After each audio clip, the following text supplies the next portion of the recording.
Hey everyone, welcome back to episode 8 of the Nerders Show from Over a Beer. I'm Rich. I'm Nick. And this is our What We've Been Up To segment. So Nick, what have you been up to? Alright, so I saw a movie that has been long overdue for myself. Okay. It's been out for a few weeks. For those who don't know anything about me, and you haven't watched the show yet, but my favorite filmmaker of all time is Steven Spielberg. Okay. And he has a movie out in theaters. He does. And that is Bridge of Spies with Tom Hanks, written by the Coen brothers, also starring Mark, I believe his name is Mark Rylance, is like the main spy. Mm-hmm. Jesse Plemons, who is in everything now, is in it. Great cast. If you don't know what the movie's about, basically Hanks is a lawyer in 1957, insurance lawyer, who is asked by the government to defend a spy, a Russian Soviet Union spy, who they catch in America.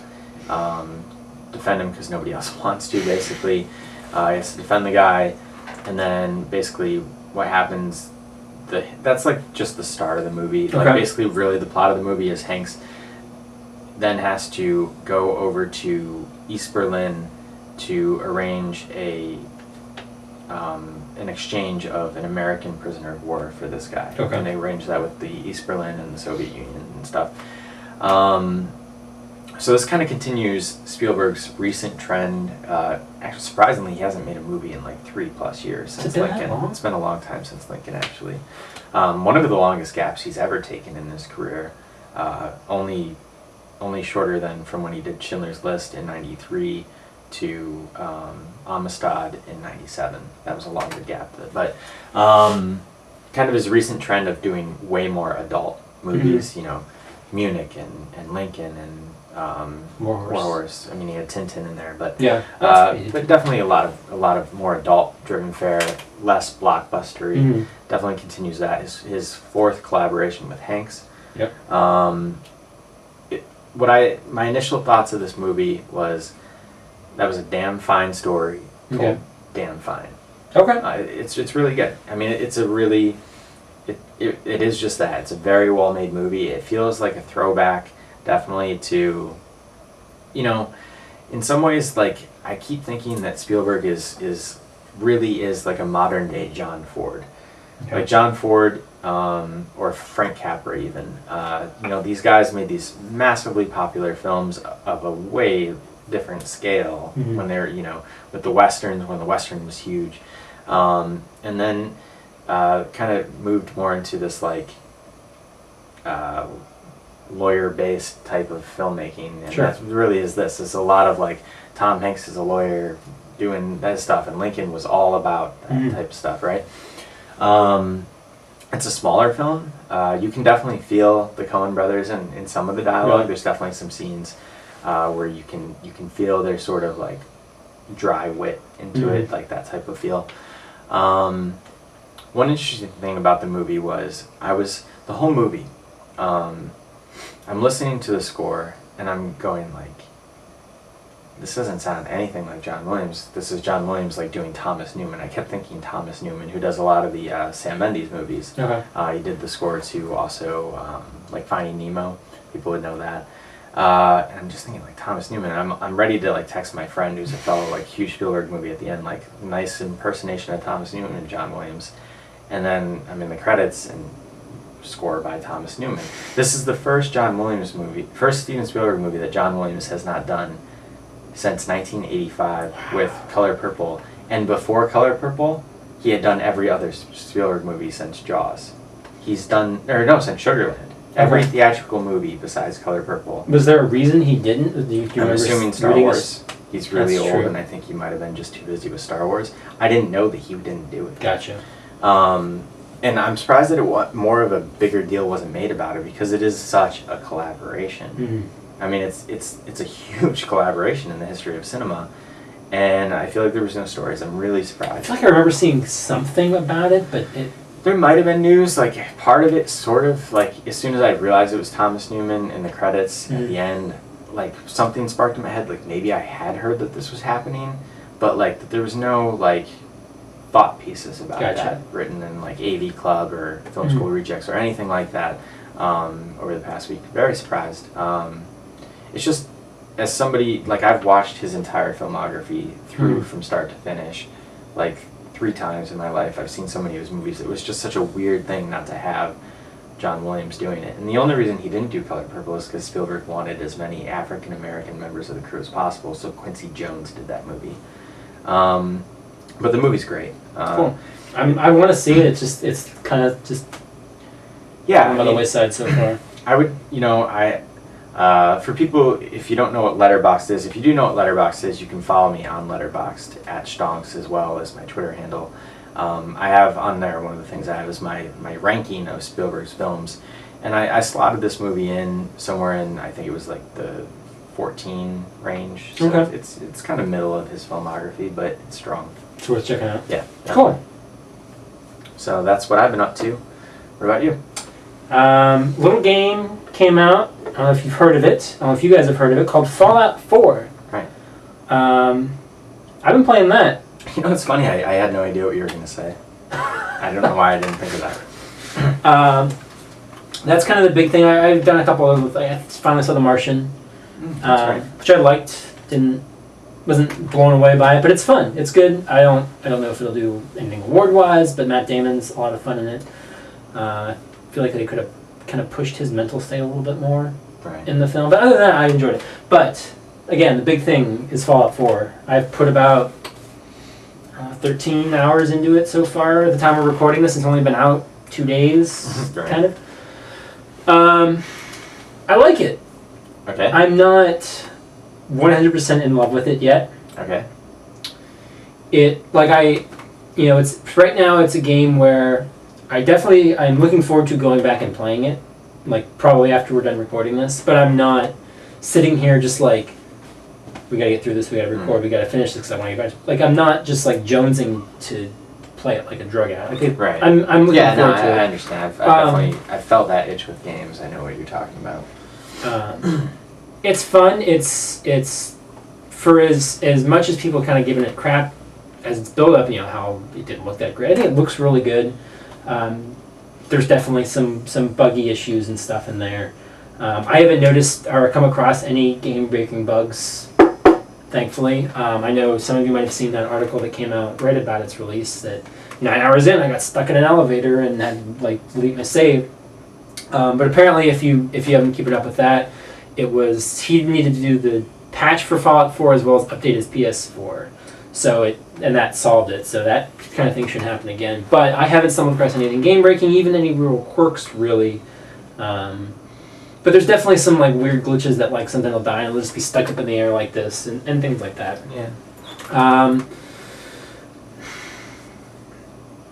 There's just, and I also I'll preface this by saying I have never played a Fallout game. This is the first Fallout game I've ever played, so I can't give a comparison to anything previous. I think it stacks up. These are just kind of my initial thoughts, and I say initial, I've been in it 13 hours and I still really haven't done much. Right. I think the leveling system is a little overwhelming at first, personally. Because remember that chart? If you guys watched the unboxing video we did, we had the special chart. That is your leveling up chart. That's your perk chart. So when you level up, you get 1 perk to spend, and you have to choose between kind of some of them are blocked off by like level caps and your strength's not at this yet. But for the most part, you have the first 5 levels of those. So you have like 35 things to choose from to kind of put a star towards. So it can be a little overwhelming at first. I haven't gotten super into the crafting element in it. If you guys don't know, there's kind of an optional crafting element in this game where you sort of rebuild your towns and you can rebuild different towns. Scrapbook. And just kind of sit around and arts and crafts. Yeah. But I just had a whole discussion with somebody else today, and I'm blanking on it too.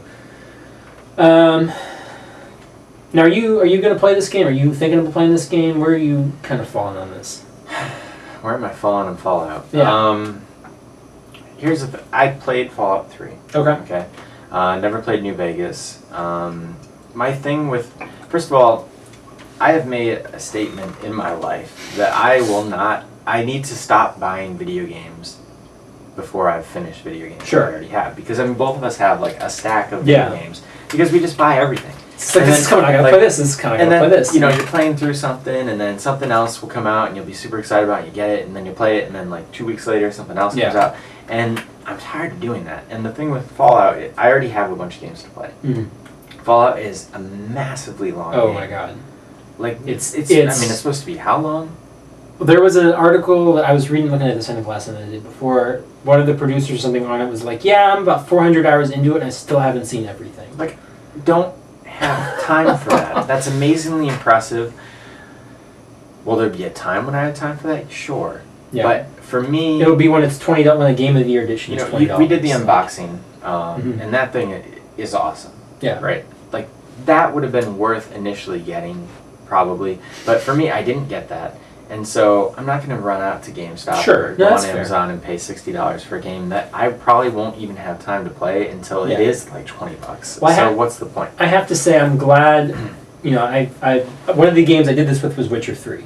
Right. I picked this up day one. I'm so excited to play it. I haven't even put it in I have not touched it. I put it into my PlayStation once because I was going to start it, and then it had 4 hours worth of uploads to do because of they've been kind of spitting things out, and by the time it was done, I was like, well, I'm tired, I'm going to bed.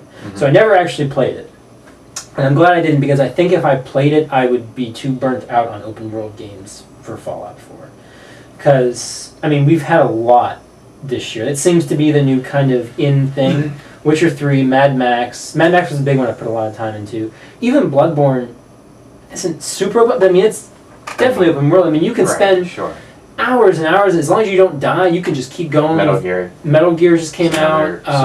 And the thing is, I have Witcher. I have not started it yet. But I'm burned out on being overwhelmed by the idea of even starting these games. Because every game that comes out, it is just that, like, oh my god, I'm gonna have to set aside my weeks of my life to play this game, and I don't know what to do, and I'm getting anxiety over games that I don't even have to play. Well, that sits as sort of one of my issues with Fallout is it kind of just drops you and it says okay, it doesn't do a good job of explaining a lot of itself, and I don't mean in it's got to hold my hand the whole way, but I wish certain things were organized a little bit better. I was talking to somebody today, one of our other Over Beer members, about this, because he's played it. He's played the other Fallouts, and one of the big problems is it almost feels like it assumes you have played the other Fallouts. And a game that is a standalone story, does not really have, other than by name and kind of the play style, doesn't have anything to do with the other games, shouldn't assume that. There's no reason for it to necessarily assume that. It should be totally accessible for anybody to come in. And again, I don't mean in a handholdy way, but there's things in there where I'm like, well, that's kind of weird. This is a little off. This is. And I understand it's a fourth installment in a franchise, but at the same time, I was thinking about kind of sort of off topic, but we're hiring new people at work, and I'm part of the hiring process, and we're hiring kids who were born, some of them in 1997, which means that potentially their first console that they had as a kid was a Wii. Yeah. And so when you think of it like that, should everybody who is picking up Fallout 4 right now, if you are a high schooler or even a freshman in college, this could be your first Fallout game because this is the first time you're able to afford a console. Should you have to have played those other games, honestly, anymore? Probably not. No, I mean... That should be taken... I think it was a little bit different, when we were young, we still grew up with the SNES, and we have been alive for most of video games history in the home. I mean, obviously there's the NES, there's, the Atari and stuff like that, but for the most part, we've been around for all of video games. But, people who are, driving the video game market right now have not been alive for this stuff. Sure. And again, I don't... I sound like I'm being negative on the game. I'm really not. I do, and I'm enjoying the game.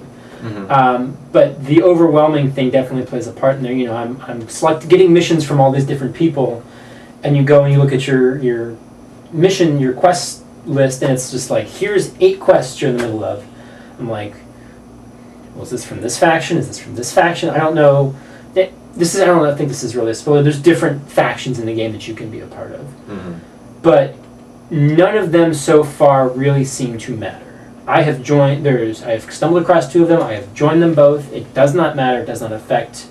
It gives me more quests, but it doesn't really seem to affect like, well, I've aligned myself with these people, so this is kind of the path I'm going to take. I've aligned myself with these people. This is kind of the path I'm going to take. It's just sort of, well, I'm aligning with everybody, and everybody's giving me missions.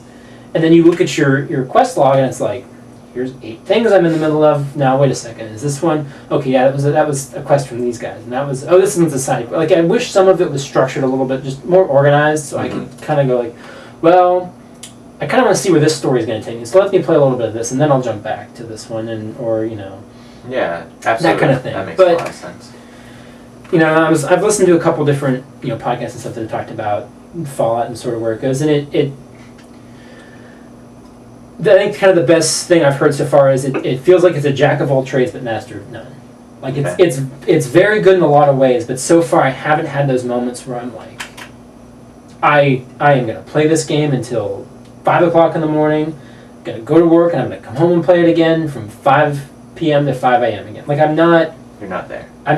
It hasn't gotten those hooks in me quite yet. I'm enjoying The it. thing is, there are a lot of hours left that There might are. happen. Or it might never happen. If you're like 45 hours into this game and Sure. you still feel exactly like that, do you think that you're going to feel inclined to really keep going? We'll see. Especially if something else comes out. Well, that's the thing. We're going to have Xenoblade. Can you imagine? There was a time God, when Xenoblade. Zelda Wii U was going to be coming out around now. Yeah. Can you imagine if that was still coming out too? Like, you would drop Fallout for that. Yeah. If there's one, absolutely. If there's one game If there's that would anything, have done that, but I mean, we've also got the Bloodborne DLC coming out at the end of the month. sure. There's And then we're gonna hit the spring games, and you might have never. The schedule's cleared up a little bit. There's yeah, still we're stuff. definitely clearing up in December here. Nintendo's kind of kicking it a lot in December, which we'll get to in another segment. But yeah, I don't know. I don't know what. Like, I feel like I've got a few weeks to really just dig into Fallout, and if I'm not feeling it by 50 hours. But again, I do like the game, and I want to see where it goes. I'm having fun with it. There's definitely plenty to do. I kind of said jack of all trades, but there really is a lot of stuff for everyone. You want to spend your time crafting? You can go into your town and you can build up this town, and you can hook up wires, and you can build whatever you want. Mm-hmm. You want to go shoot things? You can go and you can shoot things. You want to just explore? I've totally just dropped missions, and I'm like, I'm not going to do any missions right now. I'm just going to go kind of explore the wilderness and just see what I find. And I've just stumbled across random settlers in camps and horrible things that are all out to kill me. Mm-hmm. Cool. But I mean, I'm enjoying it. It is a good game. It is worth your time. If you can only pick up one game, like if you're like, I'm going to pick up, I mean, there's plenty in it for you to do, for anybody to do. So if you're that strapped, this is definitely worth getting. Very cool. But it's going to be a time thing. So you'll report back in a year when you've beaten it, and until then, that's what we've been up to. That is what we've been up to. Great. You can follow us both on Twitter. I'm at Rich Belson. I'm at Stonks. You can follow the channel on Twitter at oabeer_official. You can also email us at overabeerofficial@gmail.com. Speaking of games, we do have a PlayStation 4 community over a beer. You can find that through either of us. We also have our Facebook page, facebook.com/overabeer. YouTube, we are not allowed to have a custom URL for YouTube until we hit 100 subscribers. So we need your help to fix that. Like this video, share it with your friends, and subscribe to the channel so we can keep bringing you content. What do you think of Fallout 4? What do you think of Bridge of Spies? Something I'm not seeing in Fallout that hasn't grabbed me yet.